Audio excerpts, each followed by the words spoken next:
Sometimes you may have uploaded a Facebook profile photo, and if you want to restyle that Facebook profile photo with AI, you can do that.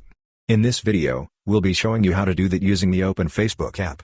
After that, above you can see 3 lines, click on those 3 lines. When you click on that, here you can see your profile name, click on your profile name.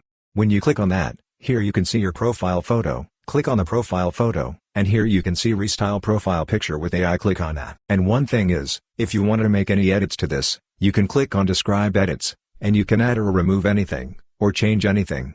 For example, I'm adding shoe. After typing what you want, click on the Send button.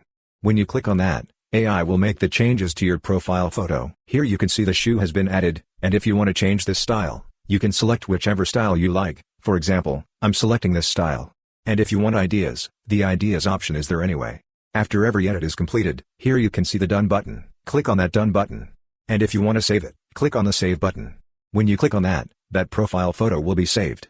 So this way, you can easily restyle your profile picture with AI on Facebook. Hope this video was helpful for you. If you found it helpful, consider subscribing. See you in the next video.